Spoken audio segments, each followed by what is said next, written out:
Mother. So these a-holes don't want to go inside, and yet they're making things worse. Is that it? Did somebody tell them, stop with your fucking fire? Oh, God damn, these imbeciles never helped, right? Most of them, right? Never helped. And if anything, they are the fucking reason this cave collapsed in the first place.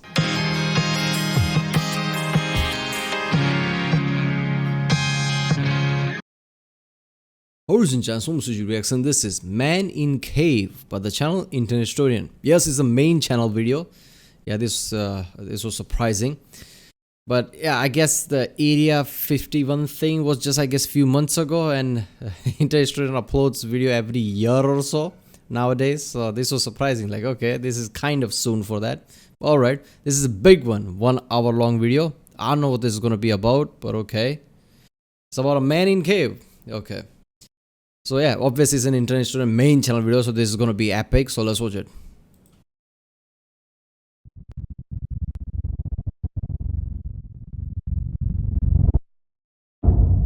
In the state of Kentucky, there is a cave that every now and then demands a sacrifice. January 30th, 1925. A man walks towards the cave with a kerosene lamp in his hand. He hangs up his jacket and ducks into a 5-foot opening. The inside of the cave is narrow. He has to drop down on his hands and knees, crawling through a passageway filled with jagged rocks and choking dust. Then down a chute he had cleared out months earlier. All of the daylight is gone from here, and this lantern is his only source of light. Ignoring the loose limestone rocks perched directly above him, he is now 100 feet in, and here he reaches the turnaround room. Now they call this the turnaround room because this is the juncture where even experienced cavers say no thanks and turn around. Because to continue on means going through this, the squeeze, a gap in the stone of only 9 inches. For reference, here's a subway sub. Foot long. Going through, he would look exactly 9 inch like this. His arms will need to be completely at their side, and he will need to 9 inch. I don't think I would even fit in that. 9 inch is very damn small. To exhale so that he can reduce the size of his torso. Gradually, bit by bit, he disappears into the hole. His clothes are caught on sharp gypsum crystals, hooking into him and threatening to hold him in place. But using his feet like paddles, he pushes through. He reaches a wider opening at the other side, then crawls forward towards a ledge. Illuminated here is a 10-foot drop. A rope is already secured around a boulder, which allows him to rappel down. His worn-out leather shoes touch the ground. This is as far as he can go, and it is time for work to begin. What he is working on is another opening. At the moment, it's too small for anyone to fit through, but he will chip away at it until he can shove himself right through the other side. Because on the other side is this. A magnificent and otherworldly cave structure that will be irresistible to tourists. Every day for months he has been removing rocks from this crevice. To him, this is all just routine. So he eases further into the gap. Carefully he contorts his body through. Rocks compress the sides of his torso so close that his arms are pinned to the side of his body. He once again paddles. Wait a minute, this is a great place for tourists. Who is going to go through 9-inch gap? I mean, like a professional cave explorer, which he is probably, right? Can do that, sure. But like he said, even the most experienced cave explorer just turns away from that area. So even if he just makes the opening, who tourist is going to go there? His feet to inch down. Then, about halfway, he stops. The lantern. It's starting to dim. He will need to go all the way back to the surface to refuel the thing. He sighs. He slowly shuffles back out, pushing the lantern with his shoulder. Then, oh no. Ding, crack, darkness. He has knocked over the lamp, and it has broken. Now, the man didn't panic. He had been caught in the dark before, and he could make his way back by feel alone. So he continues worming out, leveraging his foot against what he thinks is the cave wall. But that is not the cave wall. That is in fact a rock protruding from the ceiling.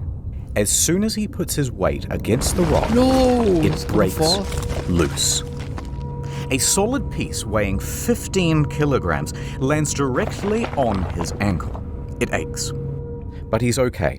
It doesn't feel as though his ankle is broken, just badly bruised and caught underneath the rock. At that distance. So he shuffles to move the rock away. Suddenly, gravel. A lot of gravel. It falls onto... I was just gonna say that when he talked about the rock, like the rock's gonna fall and then everything's gonna collapse and close the opening. Oh my god, this is so fucked up. First of all, stuck in a small space in a cave with no light. It's already panicking me right now thinking about it. This is some next level shit. To his feet, his legs, his torso, and the weight of it all forces the wedged rock deeper into the gap underneath his foot. Pinned. He tries to push forward. He cannot. He tries to inch backwards. He cannot. He is stuck. This is Sand Cave. This man is Floyd Collins. He is trapped in absolute darkness, 60 feet deep below the earth, all of his limbs held in place at the very bottom of this. Ooh.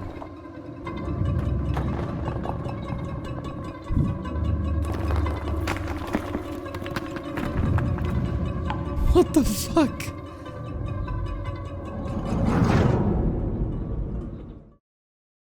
But before I tell you what happens next, ad time. Speaking of people trapped in a cave, World of Tanks.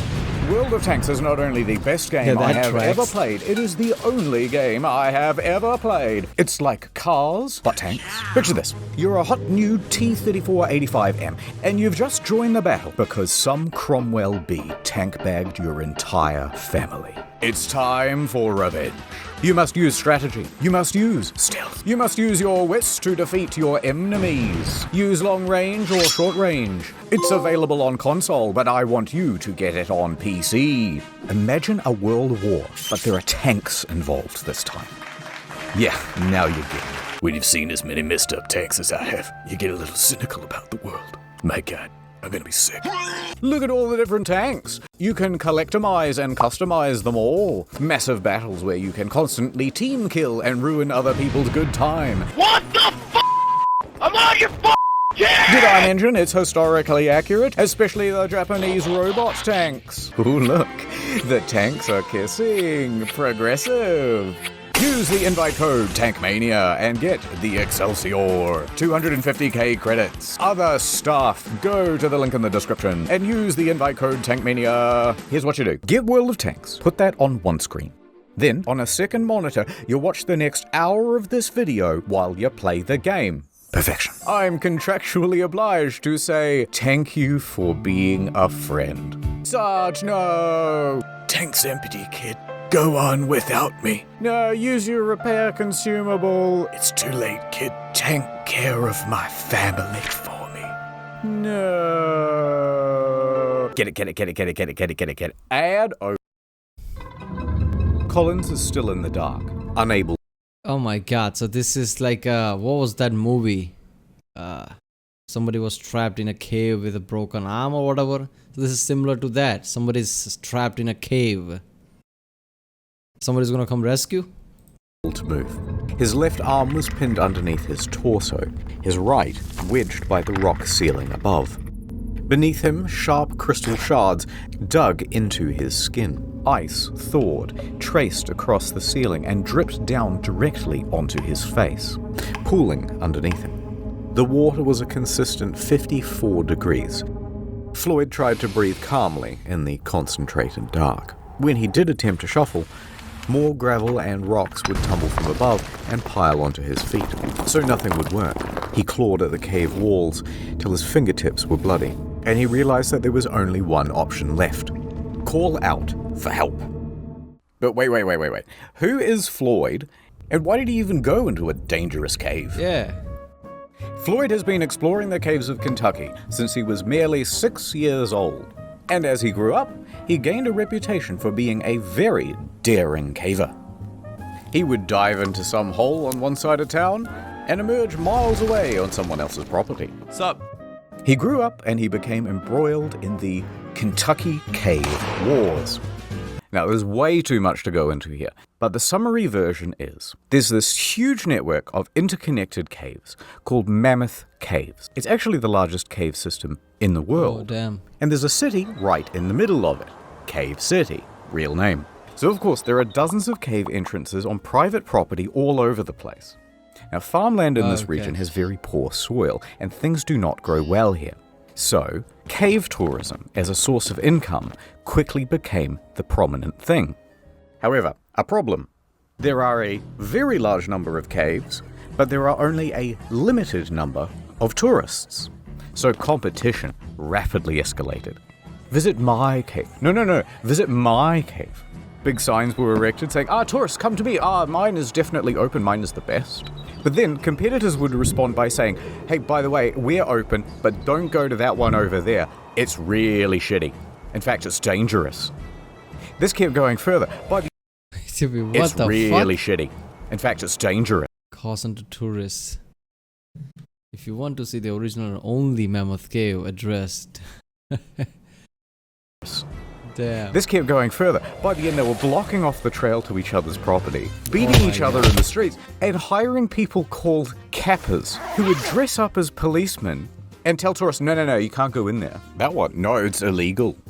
Despite the fierce competition, Floyd found a cave on his property and he started advertising it to tourists. Of course, very few came. All right, he thought, what if I found something really special and unique? Then surely people would have to come to my cave to see it. So he kept exploring and exploring until he found this hollow. It was filled with big gypsum crystals, and when you were in there, it felt like a completely alien world. But it was barely accessible. This small tunnel is the only way in. He would need to dig for months to open it up to tourists, but he knew he could do it. Back to the competition. They knew the value of this cave. They knew the potential, they wanted it for themselves, and they wanted Collins gone. One time, 5 of them just wandered onto Floyd's property and demanded he hand over the lease. When he refused, they just started beating the shit out of him. This only stopped when Floyd's brother, Homer, marched out with a shotgun and chased them all off. But Floyd was not deterred. He spent 12 hours a day, every day, for months, clearing gravel and stone, chipping away at that passage. He would open it up to tourists, make his cave an incredible attraction, and make his dreams come true. Okay. Hey! Is anyone there? So there's... Alright, so I thought, the story is gonna go like he was in his town like this. He liked to explore as a kid. Then he explored many caves around the world. But no, this is the story. In his hometown, there was many competition, and he just wanted to find something unique so people visit, and he did find it. So he was kind of making an opening. But seriously, even if he had done that, right? And people, I don't know if he was successful by the end, but why would tourists go into a 9-inch hole? I mean, some of the tourists wouldn't even fit in that, right? I don't know, man. I guess it's better than nothing, right? I guess some hardcore, tourist would pay good money just to see that. I guess it would work. Floyd in the dark, yelling out for help. He's at the start of a very tiring loop. Sleep, wake, yell. Sleep, wake, yell. Hours passed. His voice gave in. Arms tingled numb. Pain radiating up his ankle. Oh my God. Here he remained in the dark for the next 20 23 hours. Whoa. Damn. Is his brother Quickly, gonna you come? might wonder, how come no one's come for him after 23 hours? Well, Sand Cave resides on a 200-acre farm. There are several homes on this property with other families. One of them, of course, is Colin's house, where Floyd's father, Lee, resides. Now, Lee and Floyd constantly get into fights about how to run things. Lee wants his son to concentrate on farming, and Floyd wants to concentrate on cave tourism. Arguments would often get heated. And Lee was also a bit of a drunk. It was doubtful that he would even notice if his son Floyd was missing. Also not helping things, Floyd regularly lodged at 2 other homes on the farm. So when he didn't return to one host, they would presume that he was staying with the other. Damn. And, even worse than that, he had recently spent 30 hours in a cave. So disappearing for this length of time wasn't seen as abnormal.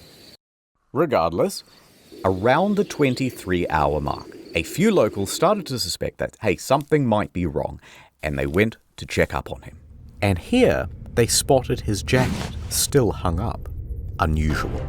They went deeper. However, there was only one person small enough to make it as far as the turnaround room. This was a 17-year-old Jewel Estes. He refused to go into the squeeze, but it was close enough to call Colin's name. Floyd! And Collins yelled back. Yes. Estes emerges from the cave. Okay, we know he's trapped, and we know where he is. So, locals started to gather outside. Out of my way, say a bunch of men who would each show up and take turns heading into the cave in an attempt to reach Collins. But once they reached the turnaround room, Nope. Nope. God damn. Nope. they would fail to reach Nobody's him, brave enough. emerging from the cave, soaked in mud and cursing. Out of my way, they would say as they were heading in the reverse direction. So a few more hours passed. Word would spread around town. Dozens of locals from Cave City started to gather outside. This is surprising. Locals are actually thinking about helping, but aren't they the one who wants him, like, dead or something because they want his cave? I guess not everybody's in cave business, and everybody else who's not, I guess, are going to be concerned and going to try to help. Floyd in the cave. Floyd in the cave. Oh my god. Floyd in the cave. Over in Louisville, Floyd's 22-year-old brother, Homer, he gets a phone call. There you go. Hello? I see. My brother. He's trapped in a cave? I'm on my way. Homer jumps on a coach and makes his way to Floyd's cave. Homer struts up to the scene. Dozens of men are standing around outside. He ignores them all and marches right into the cavern, still wearing his city clothes. He makes his way in, down the chute, through the narrowing passages, down on his hands and knees towards the turnaround room. Oh, don't tell me. And when he arrives, Don't tell me. he does not hesitate. He squeezes into the hole, scrambles his way through to the ledge on the other side. He sees Floyd below and slides down to meet him. Nice. Floyd! Sup? Probably wasn't that casual. Oh, thank God you're here. Homer took a moment to shine his light around the area. Probably wasn't that casual. Yeah, I guess the first time that other guy called for Floyd and he's like, yes, I'm here. I assume that they weren't that casual. And assess the situation. It was not good. This rock formation is going to prove almost impossible to work around. Oh my god, I didn't even thought of that. Alright, so let's have a look. Floyd is here. The rock is here, pinning his ankle. He's surrounded by rubble. I didn't even thought of that. I was just thinking, like, somebody get to him. Okay, they got to him. Now what?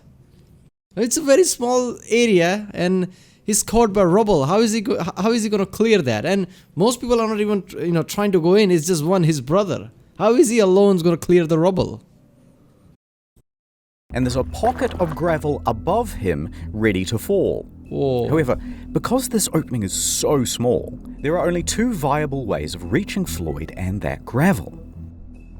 Option 1, the most obvious, feet first. But if you do this, you have to kind of squat, and your own torso obstructs access to the rubble. Otherwise, option 2, come down headfirst. That will give you better access, but you're trying to move hundreds of pounds of gravel upside down. Worse yet, there's barely an inch around Collins on either side, so good luck getting your arm down near Floyd's ankle to actually free him from the wedged rock. Homer calls back to the less daring rescuers standing behind him. Quickly, some food and drink. They send it through. He hand feeds his brother a pint of coffee and a Oh, seriously, I'm not gonna lie. This is like a 38 hour point, right? It feels impossible. I don't know. This might be crazy, and it is crazy, but it's like a last resort thing already. I would just tie a rope around him somehow at the shoulder and chest, whatever, and just try to pull him. At best, he's gonna cross his leg or something, try to yank him or something. But I don't see any other way to do this, man. Holy shit, this is fucked up, man. Look, I understand that, doing dangerous things like this, of course, there's going to be obviously risk involved. Like, he's doing that nobody wants to do, right?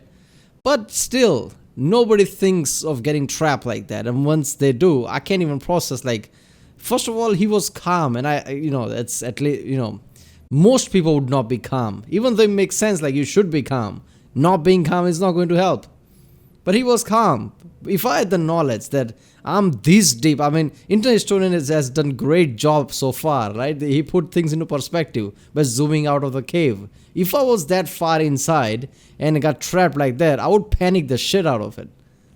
Like, holy shit, like, nobody's coming, because why would somebody come? At least for a long time. Is it 38 hours without water or anything? With food, okay, fine, you can do without food, but without water for 38 hours? total of 9 sausage sandwiches. Feeling better? Much better. Then, Homer went to task. He began removing rocks and gravel, tiny scoop One at by a time, one. with the help of I an guess that would old work. syrup can. Slowly. These are real photos? For the next 8 hours he toiled, first with hands, then, once enough was cleared, using a crowbar to scoop behind his brother, scraping away sharp protrusions as he went. It was slow progress. Virtually futile.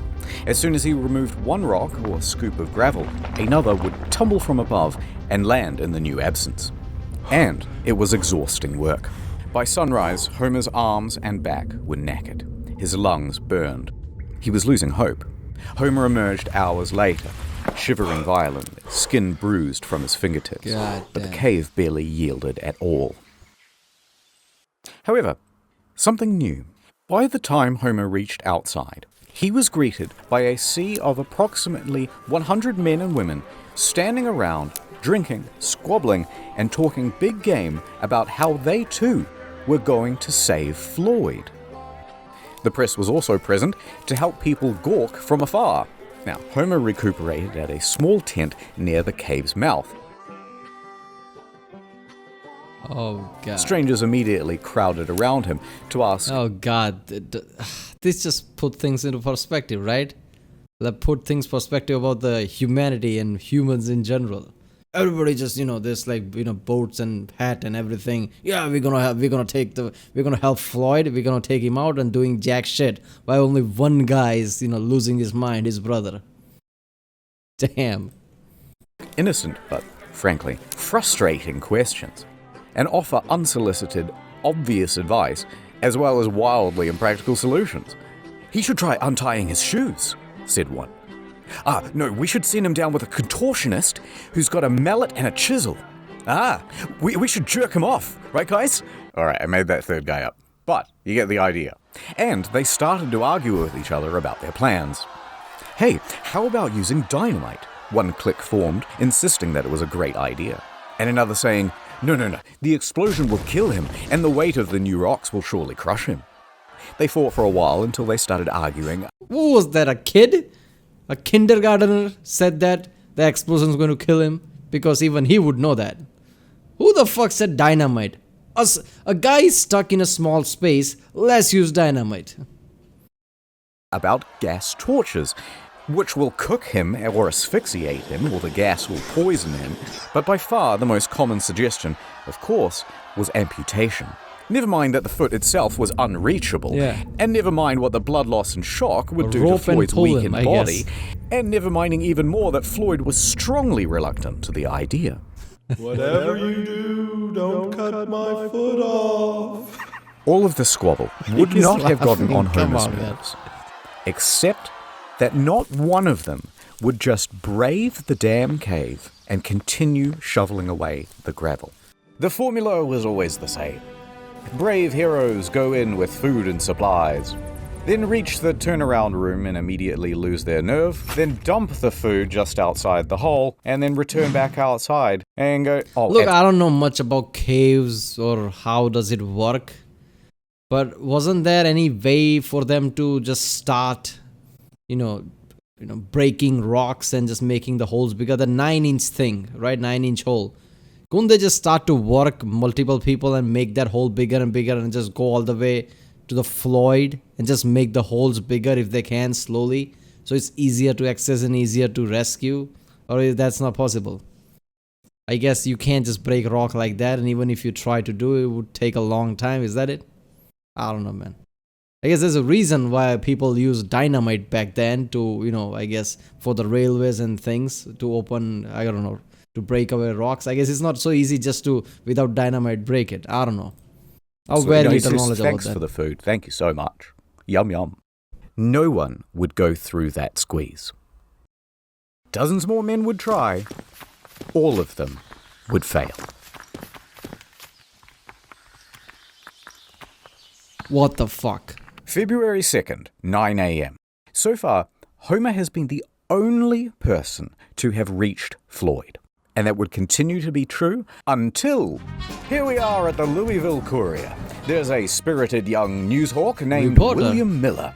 He's talking to his boss, and he's trying to convince him that it's a great idea for him to cover the story of the man trapped in the cave. Listen up, boss. I'm hearing talk of a man in a cave. He's stuck down there, and I want to get down there too. Get to the nitty-gritty, you hear? This is an opportunity for some good PR, Miller. I'm in. But I want us to sponsor that rescue. Picture this. Man saved from cave by Louisville Courier, the finest newspaper in the state. That'll drum up plenty of business. 24-carat idea, boss. I'll make it happen. I'll get down there toot sweet. So off Miller goes to Floyd's cave. Okay. He's gonna save him? Back over at the cave, Homer is sitting outside trying to recuperate. As Miller wanders up, he glares at the man in his city clothes and answers every question with either a grunt or a one-word answer. Yeah. Sure. Finally, he gestures to Sand Cave. Listen, you want more information? The hole's right behind me. Why don't you go take a look yourself? Now, Miller is only 21, but he is a slender and determined man. He takes on the challenge. So he removes his suit, drapes himself in coveralls, and grabs a lamp. Miller slowly enters the cave. He finds himself stepping in puddles and having to correct his balance against the ever-softening walls. These were accumulating problems thanks to the gawkers outside who had lit campfires all around the entrance. That caused snowmelt, and the stable environment of the cave is starting to shift. But Miller makes it further. So these a-holes don't want to go inside, and yet they're making things worse. Is that it? Did somebody tell them, like, okay, stop with your fucking fire? Is that causing issue? Or at the time, nobody realized that? God damn, this is just... I mean, this is classic humans, basically. Or collection of humans, right? Crowd. Let's just... I don't know why I'm using weird words. Crowds. This is classic example of crowds. Don't want to do shit. Don't want to help. Just want to gather around, make things worse. There you go. Than most. And all that's left is that final squeeze, and he's 9 there. inch, man. Come He on. stops. He takes a moment and decides to call out to Floyd. Floyd! Hearing there is someone on the other side, he feels ashamed not to try. So he closes his eyes and moves forward. His slender figure begins inching through. The crystal gypsum cuts into his elbows and tugs at his clothes. He gets snagged. He's spluttering through the pools of muddy water. He stops, collects himself, and pushes on. He can barely inhale. If he gets stuck in here, he can only hope that someone else can come in from behind and pull him out by the legs. But eventually, he makes it through. Fantastic. I highly doubt he thought that.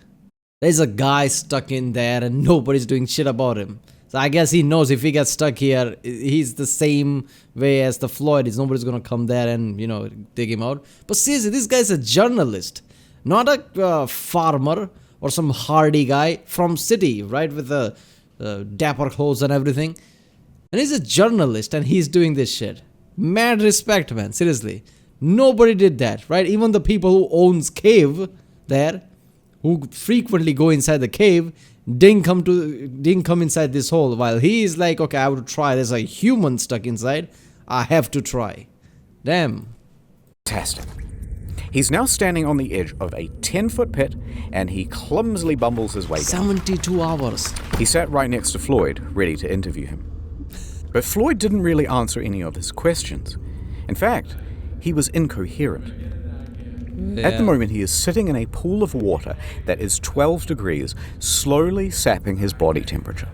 He is dying. Not just that, he's bleeding from the ankle and there is water here, so there's a high chance he would go into a massive infection, right? Higher threat of septic shock. Damn, this is just fucked up.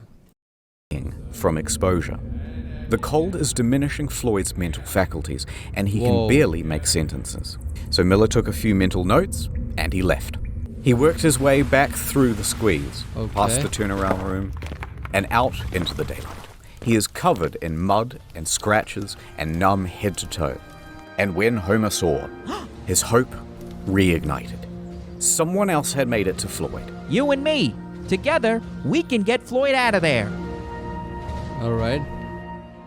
If Miller hadn't gone to that cave, there's a good chance that Floyd's story would have remained an obscure footnote in the back pages. Yeah. But the interviews and first-person accounts gave the audience a glimpse of something real. Fear, hope, desperation, the full range. And so from Los Angeles to... Seriously, you hear about lots of stories about certain people stuck in a cave. I'm pretty sure that was not recent, like multiple years ago, but still, was it in Indonesia or something? There were so many stories of people, stuck in some cave and basically they die there or something. And just, some, like he said, like a footnote at the side. That somebody died in a cave, somebody died, diving in somewhere, right? Somebody tried to rescue somebody from an impossible place and died without much detail.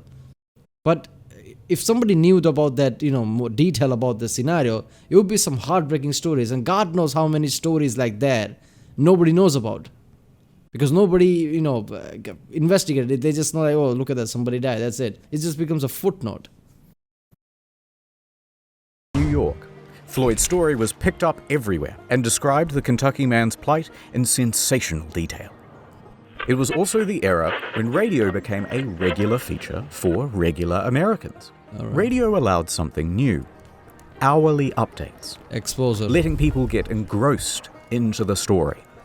So, mostly thanks to Miller, the story of Floyd over the next week would grow and grow, seemingly frothing over into every aspect of American life. The press at large would be clamoring over each other for every little extra scrap of detail they could get about Floyd. And everybody wanted to know, will this man make it? Back outside the cave, someone new enters the scene. Lieutenant Robert Burden, Firefighter. a thin but strong 33-year-old Louisville firefighter. Like Miller, he was able to navigate the passages of the cave and brave the squeeze. Scratched up pretty good and drenched in cold, muddy water, he managed to get through. He grabbed the rope and confidently lowered himself to Floyd's position. It was not an optimistic sight. Floyd's condition was deteriorating. Damn, so Miller was kind of really important. If he hadn't come here and posted this story, this firefighter wouldn't have known to come here, right? Now there's another pair of hands that could help. Well, we've got a heck of a problem here, but I think I can get you out with a rope. Floyd nods in approval. Rope. Go on. We might just pull your bloody leg off. Just pull my I just leg said off that. then. Get me out of here. Burden returned to the surface and faced the crowd. He announced. We will attempt a rope pull. The crowd murmured. It was dangerous. It would certainly break his foot and could altogether pull it off. If there are jagged rocks, you'll fillet the poor man. Amongst the crowd, a doctor stepped forward. A rope pull could stretch his internal organs and cause them to rupture. You'll kill him. But Floyd is dying of exposure down there. The situation is becoming... Wait a minute, would it?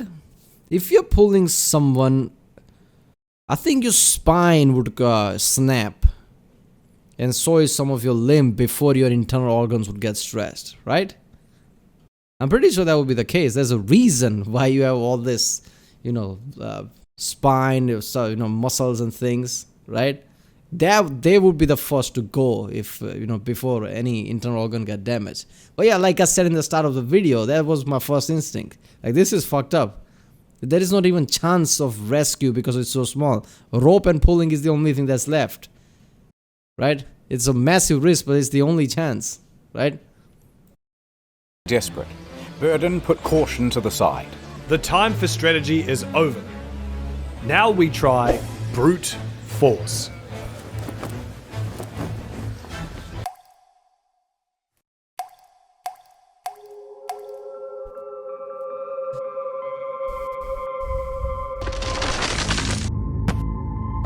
What the What?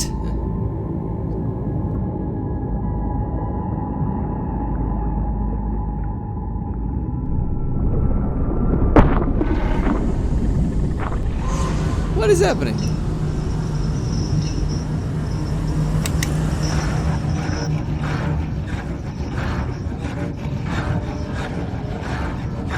What the fuck, man?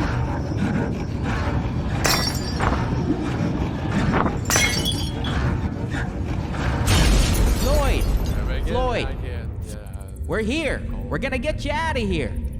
After 79 hours in the cold water, he is delirious, fading in. What the hell, internet historian? You just made that shit up. Like, where the fuck is this coming from? This is a story about a rescue. And I guess he's assuming this is what was going through his head or something. In and out of consciousness. Homer gave his brother some coffee and fed him a couple of ham sandwiches. That warms him up and gives him a bit more energy, and he comes back to lucidity. Oh, much better. I'm gonna put the special harness around you. Burden and Miller, they're here Ow. too. We got 3 more boys right up the cave, and they're all ready to pull as hard as they can to get you out of here. Floyd was frightened. I'm not gonna lie, it's gonna hurt. He gave his brother some whiskey and a strong sedative to calm his nerves, and also to help him withstand the shock in case his foot is destroyed. Floyd took the opportunity to appreciate being surrounded by friends and family. Go on. Do it. All right, strap him up. Homer tied the harness around Colin's chest and knotted the rope. Ready? Above, Miller is crouched at the top of the pit. Ready? Burden clenches the cord from further up the cave. 3, The rope goes taut. 2, Do it. 1. Oh! Instinctively, Floyd gasps. The force of 6 men pulled against the clutches of the cave. Floyd began to scream. His body was being pulled up from the rubble. The gravel was beginning to shift. Burden clenched his teeth. Oh, harder! Floyd screamed harder as well. Now, Floyd was trapped in a supine position. Yeah. But the direction of the I rope... was just gonna say that, like, it's like a 90-degree angle. I mean, I know I said that pulling with a rope, but, slowly and I guess with coordination, not just 6 men just pull like you're pulling a rock. rope caused an upwards force that wrenched him vertically. His torso was being compressed and bent against the ceiling of the trap. It would kill him. Floyd's screaming intensified, and through gasps was begging them to stop. The screams filled the echoing cave, but it did not stop. The agony continued. Oh my god. On and on, with no progress. Enough! You guys are killing him! Homer pulled in the said opposite stop! direction to give his brother some reprieve. Somehow, Homer mustered the strength to altogether wrench the cord from the other men's hands. The rope went slack. Homer, Floyd, and the rope lay limp on the cave floor, panting and exhausted. No progress had been made. Oh god. The cave would not let this man go. The futility of the situation sank in, and all they could do was leave for now and reassess. Everybody was shaken by the experience. Burden fainted as he crawled towards the exit. Most of the other men had to be carried away. Outside, the crowd had grown to 200. They buzzed and asked useless questions, and Homer walked dejectedly past them. He sat by thinking what he could do. The cause seemed hopeless. Homer? Then, someone showed up who could turn things around. He looked up to see a childhood friend of both his and Floyd's, Johnny Gerald. Gerald knew more about cave rescues than most. In fact, just that summer prior, he had helped untangle Floyd from a different snag. He was just the man for the job. Alright, let me go see him. Well, look who it is. Floyd perked up immediately, Yay. thrilled to see Gerald. Alright, let's see what we can do. Gerald jumped down. For the next 3 hours, Gerald went back to the original plan of prying away rocks. His stamina was good, and progress was surprisingly good as well. For several more hours, he continued, just moving stone after stone. New one would fall in its place, and he'd move that one too. By midnight, Look. The rope thing, I don't know how to make it work. I guess you would need an engineer or something, right? I'm pretty sure there could be a way, but you have to just be creative about it, because only issue is if there's a 90-degree, angle. So if you pull somebody, you're pulling them directly on the, ceiling above Floyd. So you just have to be creative with a gurney or something that, pulling force is more forward and then top. But I guess they can't do that right now. So yeah, the next logical thing is, it's already 86 hours. I mean, you can provide food and water. Just remove the rocks. If more falls in, remove the rocks. It cannot be infinite, right? I mean, it would take a long time, but now there are 3 to 4 people who can go inside, right? They could just remove. Somebody gets tired, get out. Other one comes in, remove. It will take time, sure. But that's the next best thing. You can provide him with food and water, so I guess you can, do this for a good enough time now. I don't know. he had enough room to shift position and clear some of the gravel that was at each side of Floyd's body. Gerald would spend several more hours scooping. And it worked. For the first time, Floyd's torso was now available. Then his hips, his upper thigh. For the first time in over 90 hours, Floyd was able to wiggle his arms, his hips, and even that trapped right leg, though it was very painful to do.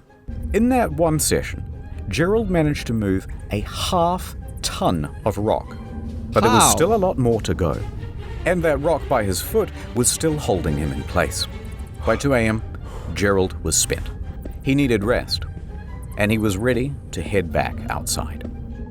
Floyd, tomorrow, you're gonna be a free man. All right. Now here you might think that things will become straightforward. They did not.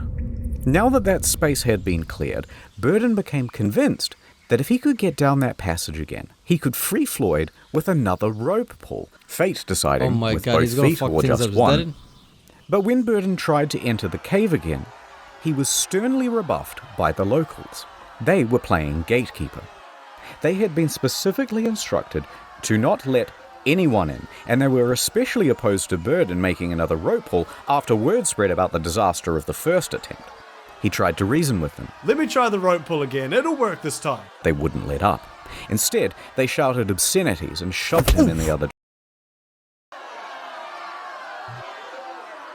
Damn. Meanwhile, Gerald and Homer are incapacitated with exhaustion, and Miller was busy filing some paperwork for the Louisville Courier. Nobody else had the ability or the authority to take action, so Floyd spent all of that morning alone. Hello? Is anyone there? Help? Hey? Anyone out there? Word spread about Floyd. Miller's reporting had been picked up by the AP Newswire, and they distributed it amongst their hundreds of partnered newspapers. For Miller, it would be the biggest moment of his career. But he didn't stop to pay it mind. He spent the day hatching a rescue plan. Miller descended into the cave and set to work. When he entered, he found that the team before him had strung light bulbs all through the cavern, leading all the way down to Floyd. Very handy. A bulb was also put around Floyd's neck to keep him warm and make sure that he was never again left in the dark. Miller popped down to Floyd. Ah, Floyd! Fancy seeing you here, buddy. Reusing that syrup tin, he started offloading gravel into buckets. Those buckets were then passed up and down the cabin. And so it went on for the next 2 hours. Miller stopped for a break. He took some bread, milk, and whiskey, and sharing it with Floyd, they started to get to talking. Floyd had been in that cave for over 100 hours now, and seeing everyone working together, Floyd was overcome with a sense of hope and relief, and so he began spilling his heart out to Miller. Here is what he is quoted in the newspaper. I believed I would go to heaven. I can feel that I'm to be taken out alive and with both my feet. I kept thinking, what would happen if the rock above me would fall? It caused me to shudder. Damn. I kept thinking to drive my mind to something else, but it wasn't much use. I couldn't do much to help those who came to help me, but I knew that a lot of people were willing to do all in their power. It gave me courage. Tuesday morning, I thought to myself, 4 days down here, and no nearer freedom than I was on the first day. How will it end? Will I get out? I couldn't think of it. I have faced death before. It doesn't frighten me, but it is so long. Tell them I am not going to give up. Damn. Tell them I'm going to fight and be patient and never forget them. Meanwhile, Floyd's story kept growing.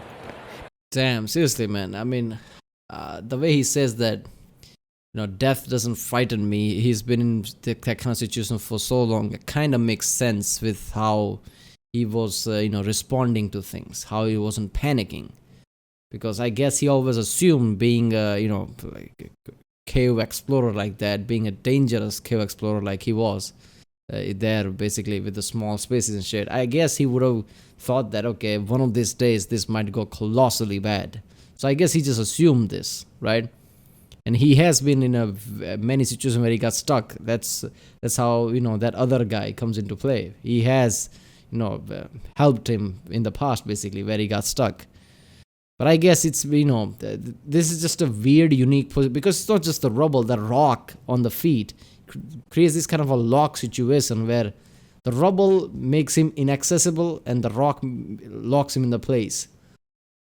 And it's been so long, right? Like 100 hours, like 4+ days. So I guess frustration, if anything, would be said at that point. But I guess the hope was rising. Pedestrians would gather around corner store windows to read the latest bulletins. The press began using giant typefaces, commonly only reserved for declarations of war. Churches in all of the nearby counties were holding services for Floyd. Theaters even interrupted their shows to update the audience. Now, at the time, President Coolidge was in charge, and his Secretary of Commerce was a geologist, Herbert Hoover. Now, Mr. Hoover followed the story very closely, and so it was likely that the president did too. Even Congress paused session to ask about the latest news from Sand Cave. By the end, the Floyd Collins incident would explode into the third largest non-political story between World War I and World War II. All of this excitement brought an inundation of people to Cave City. Old population, 690. Yawn. New population, 10,000. Hotels ran out of food. Residents turned their homes into makeshift hotels, charging sizable premiums to let people nap in their bathtubs. The banks quickly ran out of on-hand cash, and 4,500 automobiles impatiently sat backed up for 2 miles from 20 different states to drive onto the Collins farm and turn their pristine green pastures into swampy parking lots. Deep below all those tourists, there's Miller, trying to free Floyd. Alright, a little bit of setup. Floyd, Miller, some remaining rubble, rock. For anyone to lift the rock by hand would be impossible because Floyd's body obstructs the hole. Miller grabs a crowbar and shoves it through the gap. Now he's going to lever it off Floyd's foot. Cool.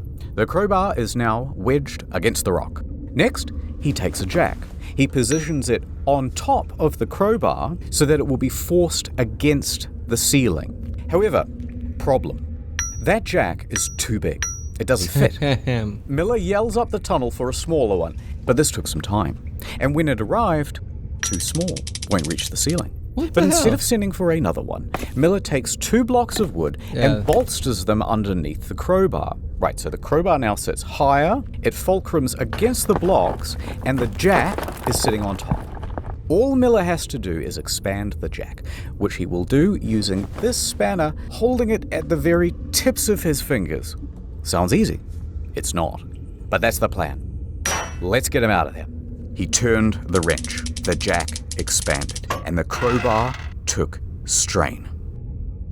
The whole thing slid apart with a pang. Floyd wasn't hurt, but Miller was contorting and exerting his whole body from back to fingertip.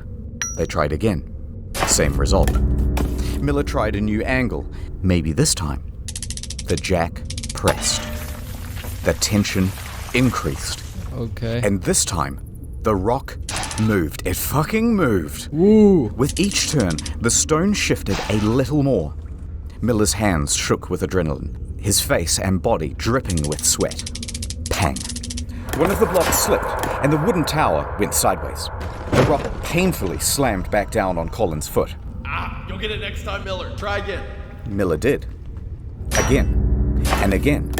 Adding blocks, taking them away, new crowbar position, changed the jack position, every angle, all while Floyd was there, cheering him on. Yay. Okay. Seriously, man, if the rock moves even a bit, isn't that enough of space for him to move his leg away? I know he's stuck there, but can't he just move Miller can't he just move him a bit just so his leg comes out? I don't know. This is really, I mean, this position is as fucked up as it can get, right? I mean, how bad luck can there be? I mean, it's a really small area. It's at a 90-degree turn, and there's a rock literally at the end of it, where nobody can reach it. The Miller, basically, journalist, is just doing anything he can to basically lift it. So I guess, wouldn't it be good to use the rope thing to gather this? As soon as a rock moves a bit, people just pull with the rope. I know he was just slamming on top of it, but without the rock below, I guess he would slide out, wouldn't it? I don't know. Somebody told me in the comments that all you have to do is, I guess, bolt something, or I don't know exactly. This is how this is how I understood it. Bolt something in the opposite direction, and then pull the rope. That would pull him outside, and then you can pull him up. I don't know. That would have worked. For the next 4 hours he tried. No progress. Miller was exhausted. He couldn't do this on his own, but he was the only one slim enough to get in through the gap. The group decided to concede for now and return to the surface. They would take just a small break, but it looked to everyone like there was a clear way to get this man out. So Miller and Burden crawled back through the mud and the whines of the cave. As they made their way through, the cave was visibly sagging. The ceiling seemed lower. Parts were harder to navigate than before, especially now with their bruised and purple hands. What? But they made it outside to the fresh, early morning air. And here is where they're greeted with a new sight. Dozens of soldiers. The National Guard had arrived. Okay. In addition to the National Guard, a new figure was joining the story, Henry Carmichael. Now, Carmichael was the general superintendent of the Kentucky Rock Asphalt Company. He had been on site since Tuesday, and he was appalled at how primitive the rescue attempts had been. Shortly after Miller and co. had exited, Carmichael sent 2 men into Sand Cave to assess the structure's stability. They soon came back with a report. It was not good. Near the final squeeze, large cracks had formed. The ceiling was beginning to droop. Alright, so the following is a recounting of events from one of Carmichael's men, Casey Jones. Casey and another worker spent about an hour in the cave, surveying its condition, looking at the boards, the ceiling, the stability of the walls. He continued deeper towards Floyd. He was fighting against his nerves. The shifting of the rock pinged his every instinct to flee. But he heard Collins moaning ahead, so he pushed himself on. He managed to make it through the squeeze and he arrived at the 10-foot pit. Seeing Floyd trapped, he tried to ignore the pebbles that were tumbling behind him. Holy shit. Come down. I can't right now, Floyd, but I will when I get back. Behind Casey, his partner is begging to leave. Below Casey, Collins is pleading for help. Please, I'm so thirsty. Okay. Casey slid headfirst into the pit and hastily ladled Floyd some coffee. But Floyd rejected it. No. Rumbling intensified from above, and in that moment, Casey realized that this was not a plea for sustenance. Floyd knew that a cave-in was inevitable. Scared and approaching his 5th day trapped, he was completely at his wit's end. He knew he was about to be trapped in that cave, and he didn't want to be trapped alone. What the For fuck? God's sake, Casey, come on, you'll get us killed. Stay with me, please. Don't leave. Oh my god. Oh, that just hurts, man. The psychology behind that just hurts, man. I mean, he's been here for 114 hours, right? He's been as strong as you can hope for anybody, right? Like, and now after all this, his will is breaking away, right? Like, everybody's tried everything, right? Holy shit, it's been a long time now. And he knew that, okay, this is it. I'm going to be trapped and that's the end. And he just doesn't want his last moment to be alone. I mean, this is just too fucked up, man. Casey looked into Colin's eyes, set the coffee down, and pulled himself out of the pit. He wiggled underneath the sagging ceiling and crawled towards the turnaround room as fast as his limbs could scramble against the cave walls. He looked back to see the passage closing like a maw. Reflections from the bulb shining around Floyd's neck were no longer visible. Instead, just sobs could be heard, muffled from behind the rocks.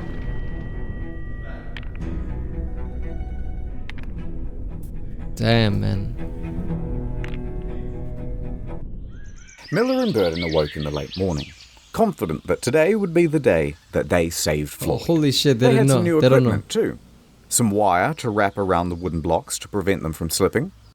And they changed their mind about that acetylene torch. They'll use it to burn away 2 rocks that had previously blocked their way. But when Miller got to the turnaround room, all of that optimism left him. The entrance to the squeeze was now just a pile of debris. Miller froze, staring at it for a long while. Then he sighed and did the only thing he could think: attempt to move some of the stones.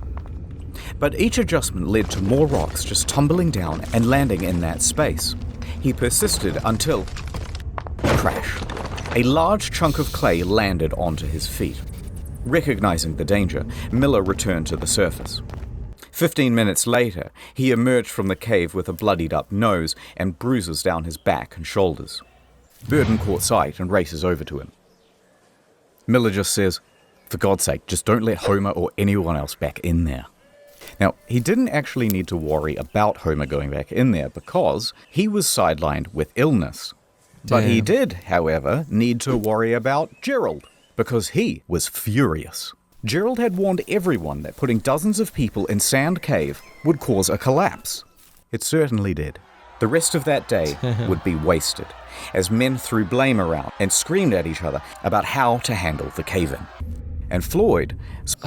God damn, these imbeciles never helped, right? Most of them, right? Never helped. And if anything, they are the fucking reason this cave collapsed in the first place. This is just horrible, man. I don't know why this is it's just pissing me off, man. You know, anybody just spectates there, the crowd. They rarely help, and if anything, they always make things worse. This is the image of, I guess, humanity now. spent the rest of that day alone.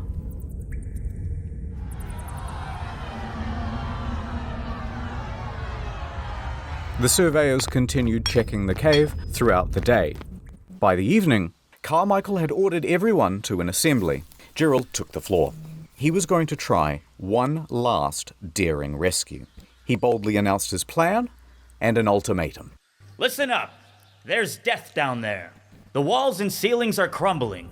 Unless you're determined to take the biggest chance you ever took in your life, tell me now and stay outside. Next, they told all the Gawkers to get the fuck out of the cave, clear off. And over the next 8 hours, Gerald would enter and leave Sand Cave at least 5 times, chipping away at that pile of debris. In the woods, men sawed trees and chopped logs to shore up the cave walls. Underground, the crew reinforced cracks and wobbling boulders with fresh strips of wood. Gerald assessed that about 4 barrels of rocks would need to be moved, and piece by piece, they made that happen. Steadily, they managed to move enough rock to allow Gerald to get within earshot of Floyd. Hey! Hello? I need food. Bad news. We can't reach you. But hold on. We're coming. Stone by stone, they continued. After a few hours, the light of the bulb around Floyd's neck was peeking through. A couple more hours, enough room for Gerald to squeeze through. Okay, that's enough. Floyd, I'm going for now. But when I get back, I'm gonna get you out of there. Exhausted but still determined, Gerald crawled back up the cave and marched to the men huddling outside. Gather the equipment, and in an hour's time, it's gonna be me and Floyd coming out of that cave. Holy shit. Gerald entered Sand Cave for his final time. The walls had been reinforced, but mud and water was accumulating everywhere. He waded through it and pressed on past the danger of the sagging ceiling. With determination on his face and a grease gun clutched in his right hand, he scrambled towards Floyd. But before the final squeeze, he stopped. It was all gone. What The the cave fuck? ceiling had crumbled once again. Gerald stared motionlessly at the pile. Then he began to yell. Floyd! A rock disconnected from the ceiling and tumbled onto Gerald's head. Luckily, just a small one. He rubbed his scalp and called out again. Floyd! This time, a moan. It rumbled from the other side. Fearing that his friend was slipping out of consciousness, Gerald willed himself against the cave, launching the debris behind him with force. He ignored the pain from being struck on the head and clawed at the stone pile. He God carried damn. on this way for several minutes, until a sharp, heavy rock dropped from the ceiling and landed squarely on his back. No more than 15 minutes later, Gerald returned to the surface, defeated. God. Only after the cave-ins did they start to think about all of the things that they could have done. Wait, why didn't we rig a portable telephone line? That would have been incredibly simple here in 1925. Yeah, why have we been running in and out to deliver updates? Why didn't we give him an AM radio?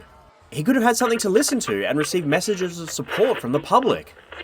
Wait, why don't we rig up a tarpaulin so we could lift his torso up so he wouldn't be slowly dying of exposure? Oh god, why didn't we run a feeding tube? That's also a technology we have in 1925. All too late. Now what? The one route to get to Floyd is closed forever. That meant 2 options. Number 1, capitulation. Surrender him to the cave. Holy shit, first of all, really man, the cave-in thing is just heartbreaking, right? I mean, they just moved 5 barrels of rock, opened the passage, hope was up, he came back and it just dropped again. This is just horrible. And everybody's like becoming Mr. Hindsight or whatever from South Park. We should have done this, we should have done that. Yeah, you didn't though, did you? Holy shit. I mean, this has become the national news. Even president are, asking for it. Senate is asking for it. In an entire country, really, there is no solution from experts. Even the rock company people were there. They have no solution. This is just horrible to think, man. Well, number 2. Dig down from directly above Floyd. Now, the prospect of digging from above seemed almost fanciful. At least, it did in the beginning. But luckily, they had some help. Owing to Miller's reporting, Floyd had become practically the most famous person in the country. Yeah. The rescue had become a high priority for the governor of Kentucky. Lieutenant General Denhart enters the scene. He's been updated on the situation, and following shortly behind him is a small army of miners and engineers. He declared to the despondent crowd, "Gentlemen, I am here on behalf of the governor. The purse strings of Kentucky are open. Take this blank check and bring that man out alive." Holy shit. Floyd, in that cold, wet confine, could not have imagined the scale of the operation that was going on 55 feet above him. Authorities assumed control of Colin's rescue. Denhart gave Henry Carmichael the lead to dig, and Carmichael raced to get to work. He enlisted his employees, his fleet of expensive high-tech machinery. Professional groups were brought in from all across the state. Local townspeople were mostly excluded, and for the first time since Collins had been trapped, work was now about to go ahead in a systematic manner. Everyone knew the plan. Everyone had something to do. Professionals, and everyone was working fast. But just as hopes were rising, they were once again dashed against the rocks. Why? They had all of this state-of-the-art machinery shipped in and assembled by the engineers and rearing to go, and it was all worthless. See, the problem is, the cave drew air into it. These diesel-powered engines pumped out enormous volumes of choking exhaust. Within a day's operation, the cave would be filled with carbon monoxide, and Floyd would be dead from asphyxiation. What the hell? Just as quickly as solutions would arise, the cave would parry them away. It refused to let this man go. So engineers and miners had wasted hours assembling everything, only to realize that they had to pack it all up and cart it away. Because the digging of a 55-foot shaft would be done with picks and shovels. Holy shit.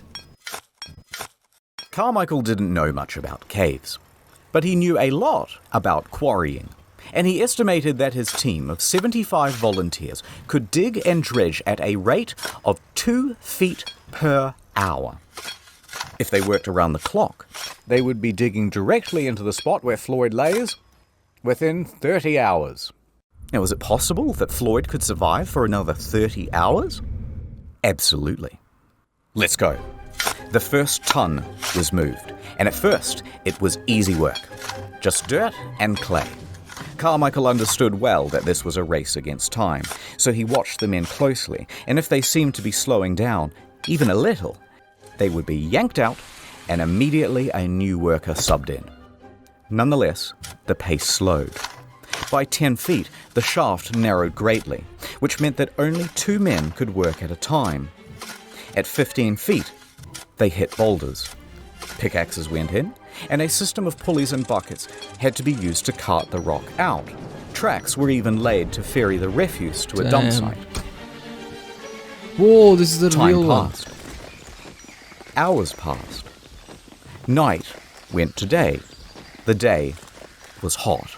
This was yet another problem, because it's early February, there's tons of ice still in the ground, and its exposure to the fresh midday sun meant that the walls of the shaft were softening and the ground becoming sodden. The pace of digging slowed. It was now only half a foot per hour. Most anyone could do was watch. Oh my god, if the pace is slowing this slow, it would take a long, like multiple days just to get there. I don't think he can survive without water for that long. And even especially at the end when the cave-in happened, I don't think anybody brought him water. So he's been without water for a good enough time already. See, this is really fucked up because entire country is basically focused on this. The governor has said blank check, anybody do anything, right? Bring in any expert you have and try to do this, and still it's fucked up. It's still hard. This is just horrible all around. I don't know, I have a feeling this is not going to end well, is it? I don't know. The cynical side of me thinking this is not going to end well. I don't know the end result here, but yeah, I think this is not going to end well. Helplessly on the sidelines and pray. Interestingly, though, there were a lot of people on the sidelines. Floyd wouldn't have believed that the space above him had turned into a literal carnival in his honor. Vendors showed up to sell hamburgers, hot dogs, and souvenirs. Families sprawled out over blankets to listen to hymns from local church groups. The local mountebanks sold moonshine and miracle cures. There was even a bloody juggler. And Old Man Lee was there, walking around, shaking his jar, and soliciting donations. But where were Homer and Burden and Miller during all of this? Okay, let's back up a bit. People did not... Alright, look, I get it, right? People care, so they're gathering there. It's a good thing, right? Obviously, what he was trying to do, make it famous, it did become famous. But in the end, I cannot stop but think that a man is trapped, he's about to die, and, you know, people are profiting from it, right? All these people open shop, this and that, carnival shit, whatever. I don't know, man. This is just fucked up. Properly understand exactly how Floyd was trapped, and the news didn't help much either. So the obvious question started to arise. Why hasn't he been rescued yet? Just clear some gravel or pull a rope. How is this so hard? Motive was attributed. I heard they didn't even want to have him rescued at all. I heard that they're doing all of this for publicity. And Lee's activity of soliciting donations, remember from before, further inflamed rumors. I bet Floyd isn't even trapped in there. These were all real rumors, and they got worse. You know what? I've heard he comes out at night, and then he just goes back in the morning. Other rumors included, I heard that after Floyd went into the cave, someone murdered him. Others said, I think they're withholding food and water from him so he dies. This whole thing is a fraud. As time went on, it was harder and harder to ignore the hoax claims. Then, people started to form righteous mobs, claiming the whole thing was a fraud, and they started to get nasty. In fact, 2 people even went to the telegraph office and pretended to be Floyd, sending telegrams to his mother. Here's what it said. Quote, "Please contradict statements that I am buried alive in Sand Cave." What the fuck is wrong with people, man? It's one thing to have, we humans have imagination, right? I mean, how you gonna explain novels, different type of novels, fictional stories, Lord of the Rings and shit like that, Star Wars. We have strong imagination. So when we have very little information, our mind wanders and just comes up with assumptions. Makes sense. But you act on that, right? People pretending to be Floyd and doing this shit, I mean, that's just malicious at that point. Like, why would you fucking do that? What's wrong with you, right? People actually creating mob and going to their cave and just be acting on it, even though they know these are just stupid rumors, right? Especially the original ones who came up with it, right? Rumor starts with first person lying, using their imagination, whether they are fucked up in the head or just point blank lying. I don't know. But still, well, this is just horrible. But this thing right here, please contradict statement that I am buried alive in sand cave. Why would you do this? Stop. Tell mother I am all right. Stop. Am coming home. Stop. Floyd Collins.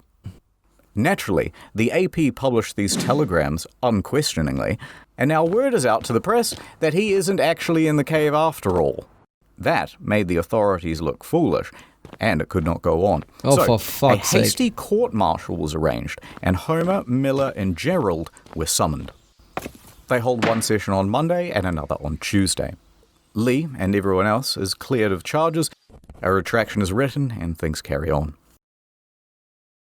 This brings up a interesting topic that scientists throughout the years has been, focusing on, that we as humans, are we moral, right? Because sure, we can be moral, one or two, but whenever it's a group of people, crowd, most of the time we don't act moral, right? It's always hurting somebody, right? Whether it's rumors, acting upon the rumors, or doing shit like this without thinking about, consequences in the end. Mobs, crowds, they always fuck up things. So this is just horrible. This is, they are gonna, if rumors like this keep going on, They might basically take away all the people they are working on, because let's be honest, governor made sure that they are going to work there, they are going to dig there, right? If governor said no money to anybody, just get the fuck out, this is a hoax, that's it. That's just fucked up. Generators rumbled. Pumps churned out water. Men continued working in shifts and carrying away the earth. This Here many they hours are with later? strips of lumber to shore up the walls. They were only 25 feet down. The pace had slowed to 4 inches per hour. In their desperation, they resorted to dynamite. But this did little to the boulders. Despite all these bleak circumstances, people's spirits were high, because everyone was keen for their turn to dig. And because they had one more thing to latch onto. He is probably still alive. After all these hours? Now, how do they know that? Okay, so remember that light bulb around Floyd's neck? Well, it's powered by a simple copper wire. Bare copper wire is subject to very minute fluctuations in resistance. So, an engineer rigs up a radio amplifier to this wire to read the current and see those small fluctuations. There they were. About 20 per minute, the rate of steady breathing. As his chest expands and contracts, they can read it from this device. And so, they kept going. All right. And going. And going. 30. Wait a minute, it's like 288. How much hours was that before? 228 to 288. 60 hours, and before there was already too many hours. You can't go that long without water?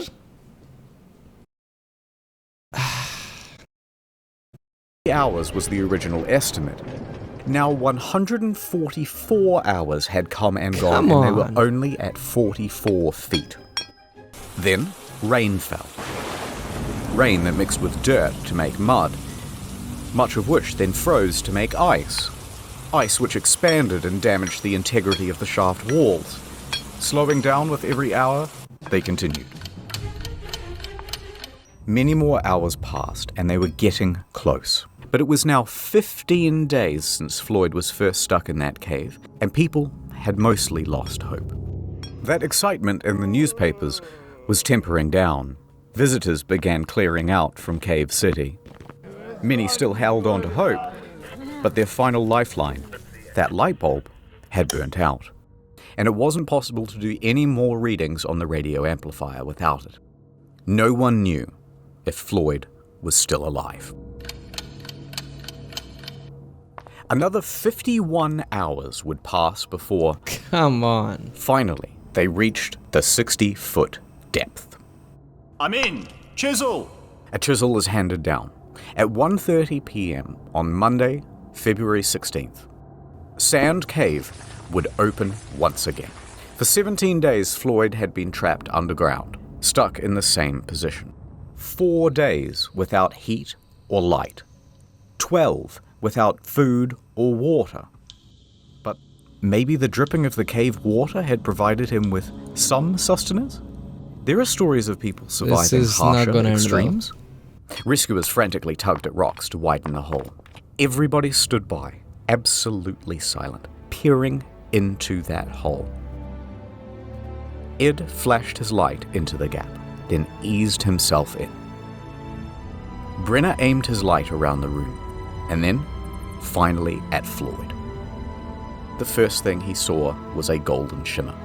It was not the light bulb.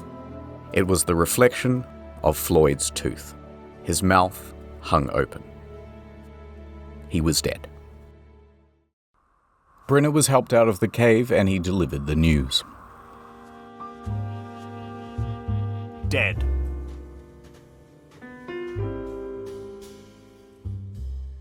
A coroner would later state that Floyd succumbed to exposure, and that they had missed him by just 3 days, about the same time that the light bulb had gone out.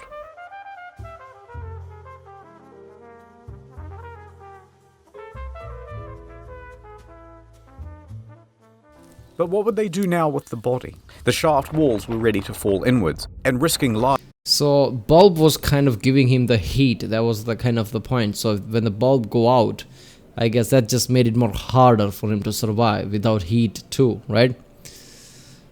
I don't know. I'm still thinking about the point where he didn't want to be alone in the end. He was scared because of that. He was sobbing, if I remember correctly, in the end when the cave-in happened. That just hurts, man. This story is too intense. This is just horrible. So all those hours when they were just outside, just, with hope, digging in, I can't stop but thinking that Floyd's hope were opposite of that, diminishing by every minute. Because he doesn't know what's going on, right? For him, it might be like people gave up or something, right? So I don't know, man.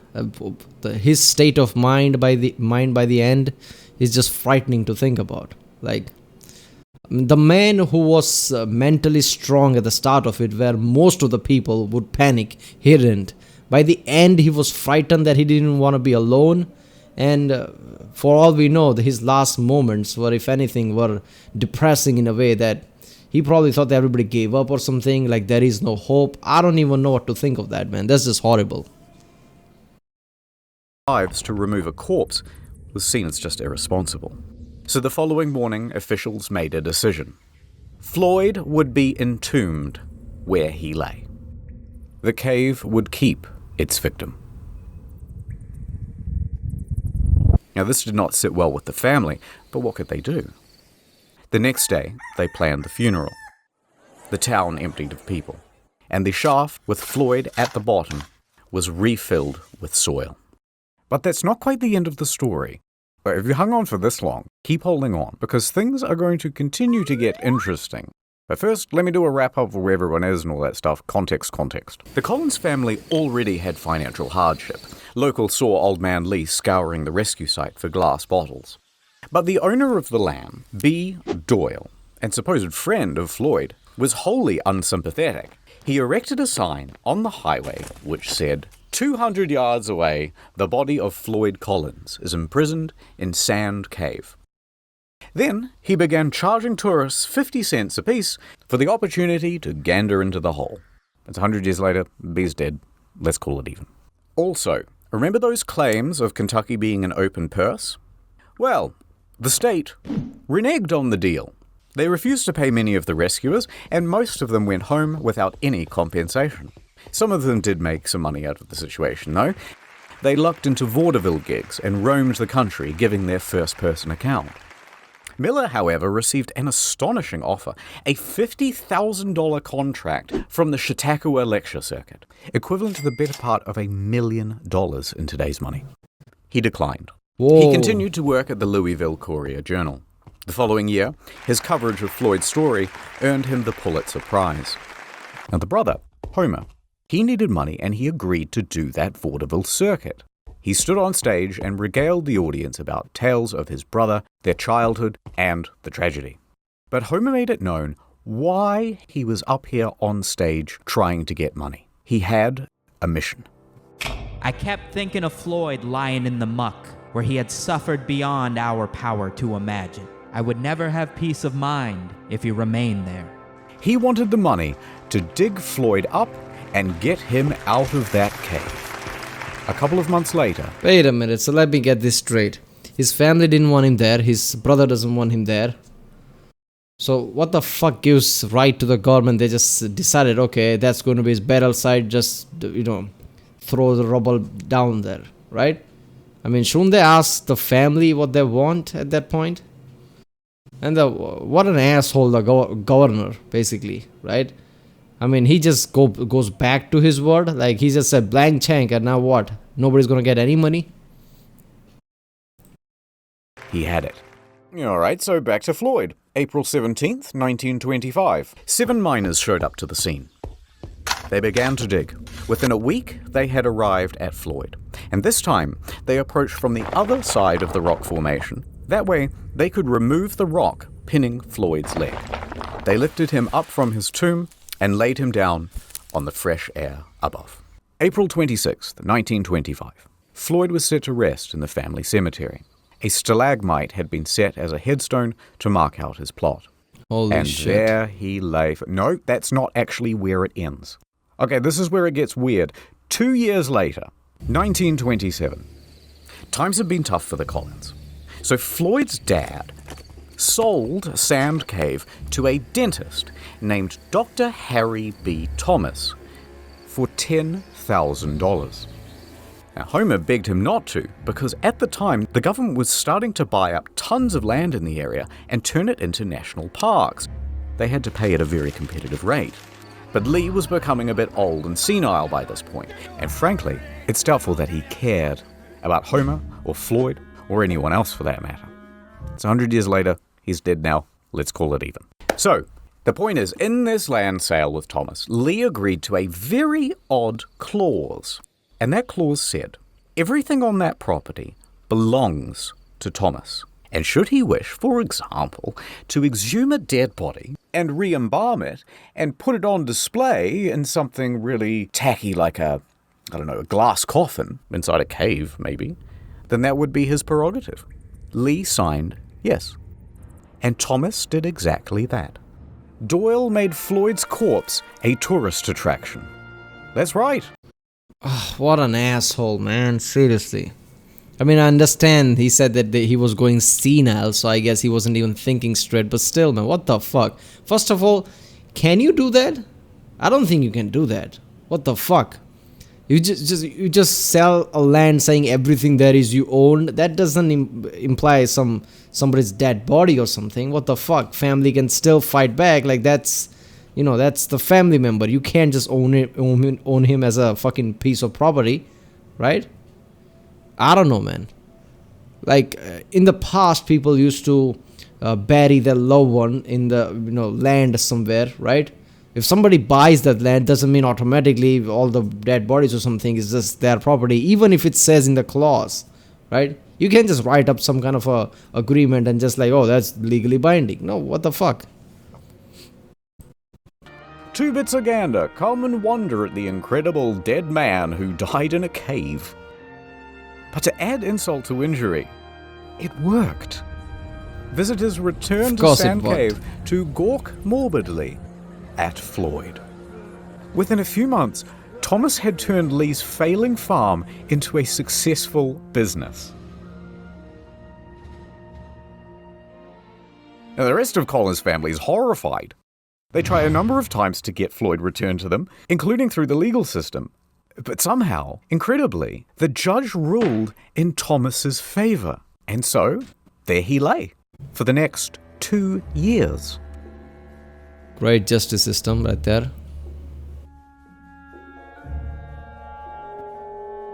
The cave was not done with Floyd. Until someone hatched a plan. 2 years later, it's midnight, outside Sand Cave. Footsteps can be heard rustling through the brush. Now, we don't know who these two men are, but we know why they are here. To rob a grave. Is that They Miller? sneak inside and clamber over the rocks in the darkness. Reaching Floyd's casket, they undo the latch and throw open the lid. There is his shriveled body. They throw him in a gunny sack and they race off into the night. For 800 yards they carry dear Floyd like a couple of sweaty Santas about to deliver a really terrible Christmas present. Panting, out of breath, knowing that they're going to get caught any minute, they reach the Kentucky Green River hillside. There's no time. With a 1, 2, 3, they launch his body towards the river, and Floyd goes sailing into the air, up, up, into the starlit beyond, and landing in a bush. Oh, God. The two men flee from the scene. Now, the next morning, Thomas notices that the body of Floyd is somewhat missing, and he contacts the authorities. Into the bush? They didn't even try to correct that mistake. I mean, this must be his brother and I guess, someone else, right? Miller or something, I don't know, who just didn't like this. So they're just like, okay, I guess if we can't, give him proper burial, I guess we'll give him, send off, throwing him into the river, I guess, right? I mean, lots of people around the world do that. Last send off, body in the river type of thing. I don't know. The police come, they dust the casket for fingerprints, and bloodhounds are given Floyd's scent and let loose into the hillside.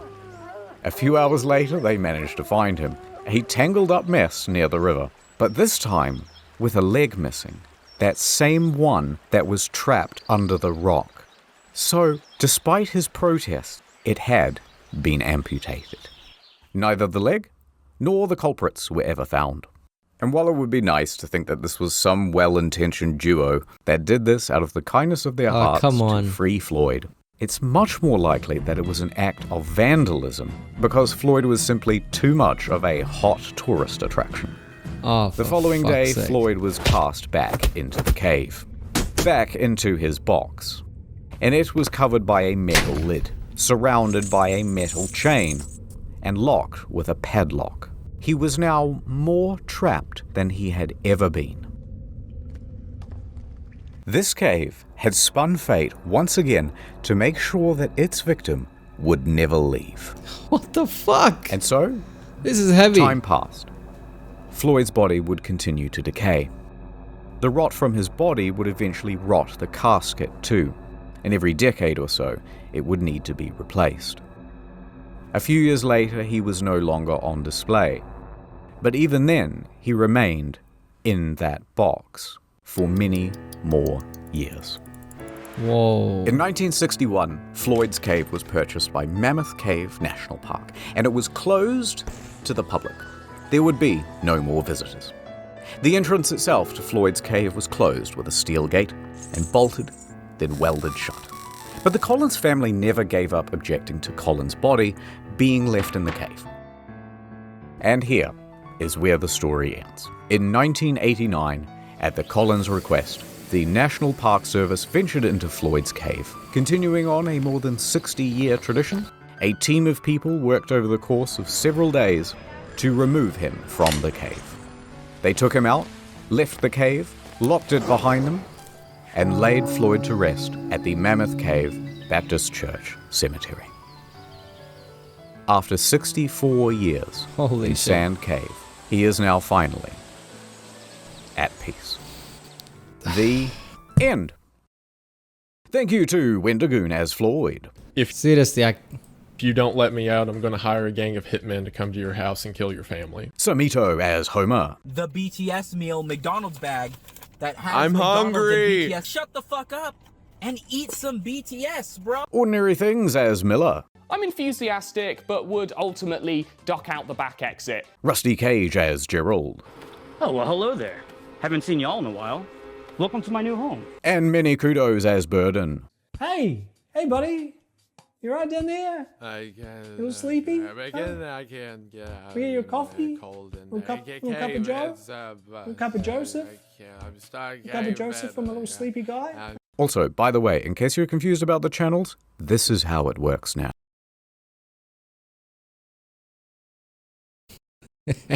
This is how it works now? Okay. Scripted content. I mean, yeah, interesting. Unscripted content and different content. Games, basically. I mean, does that mean he's not going to do any game video on this main channel? Because that would be sad. Because scripted game content would be really good, like Fallout 76 and Good Name No Man's Sky. Something like that would be great because that's one of his best video, that is, right? Rightfully so. But yeah, this...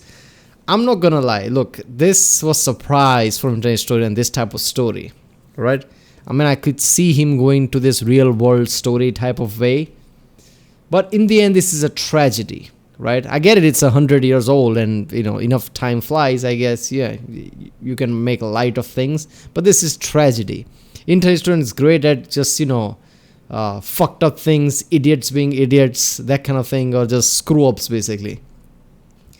Covering a fucked up thing, okay, fine. This was a still Internet Story thing, like the end, you know, scenario that he created, like how two people were rescuing, how you build up those things. Like I said in the start of the video, Internet Story is great at, you know, making creative content like that. But yeah, that element, like this wasn't much of a rescue. It's just like, you know, competitors just getting fed up that this is just becoming more of a problem for them, since every tourist is going there, regardless of what the reason is. I guess he was put out of the cave at least. And I know, look, in the end, when he died, that was it, right? Beyond that, it really doesn't matter, right? I mean, he was still in the cave. He was still trapped in the cave. Cave wasn't letting him go. None of that really mattered. By that point, he's just, dead matter, right? He's not alive anymore. So I'm not much of concern about the end point, but the journey so far, it was really fucked up, right? From the start to the end, what his mental state was by the end, that was just too fucked up. I don't know. I'm not gonna lie, at the start of the video, I'm like, okay, this is an hour video. Everybody's just, focusing on this topic. Surely, if the entire country is just focusing on this, enough expert could come and take him out, right? And they kind of did do that. They did kind of dig in, but it just took a long time, and that was the problem. But imagine if this had gotten traction really earlier, right? Really earlier, if this started to pick up and they came to this solution really earlier before trying anything else, they would have gotten him out. But yeah, whenever I watch internet historian video, it's just always like, oh, look at that was like Coast of Concordia, right? I mean, that was a tragedy, but it's just like, oh, look at that idiot, look at that. You just make light of the situation. This is a tragedy. So I watched a tragedy video from internet historian, which is already kind of surprised. But yeah.